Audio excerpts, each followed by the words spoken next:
નમસ્કાર દર્શક મિત્રો, એસડી ન્યૂઝ ગુજરાતી ચેનલ પર આપનું સ્વાગત છે અને હું આપની સાથે વૈશાલી પોવારુ કરીશું નજર આજના સમાચારો પર।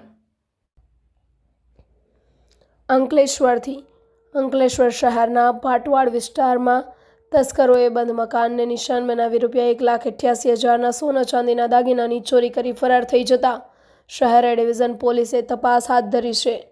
અંકલેશ્વર શહેરના ભાટવાડ વિસ્તારમાં ઈશા કબીર બાવાની દરગાહ પાસે રહેતા મોહમ્મદ નઈમ અબ્દુલ શેખની પત્ની સાંજના અરસામાં મકાન બંધ કરી કપડાની દુકાન ઉપર ગયા હતા। તે દરમિયાન તસ્કરોએ તેમના બંધ મકાનને નિશાન બનાવી મકાનમાં પ્રવેશ કરી 3 તિજોરી અને પેટી પલંગ તોડી તેમાંથી સોના ચાંદીના દાગીનાની ચોરી કરી ફરાર થઈ ગયા હતા।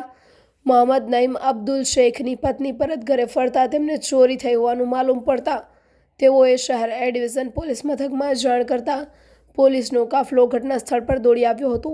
આ ચોરી અંગે મોહમ્મદ નઈમ અબ્દુલ શેખે શહેર પોલીસ મથકમાં ફરિયાદ નોંધાવતા પોલીસે ₹1,88,000ના સોના ચાંદીના દાગીનાની ચોરીનો ગુનો નોંધી વધુ તપાસ હાથ ધરી છે। Reporter Jayesh Prajapati, SD news Gujarati, Ankleshwar. શું થયું છે?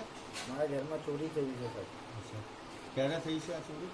આ ચોરી 6:30 થી લઈને 8 વાગ્યા લગીનમાં મારા ઘરમાં ચોરી થઈ સાહેબ। બધું સોનું જે છે તે ઘરમાંથી પેટી પલંગની અંદરથી કાઢી ગયા, કબાટ બબાટ બી વેર વિખેર કરી નાખ્યું બધું ને મારા ઘરમાંથી ચોરી કરી ગયા સાહેબ। શું શું લઈ ગયા છે તમારે? શું લઈ ગયા? આમાં એક ચેન છે, હાથનો કળો છે, પછી સોનાની બીજી એક ચેન છે, અંગૂઠીઓ છે, કાનની બાલીઓ છે, એવું બધું સામાન છે સાહેબ। અંદાજિત કેટલાનો સામાન હશે આ બધો? અંદાજિત મારા 4.5 તોલા 4.5 તોલો તો અંદાજે મારો છે જ, એના બિલ બી આપણી પાસે છે જ સાહેબ।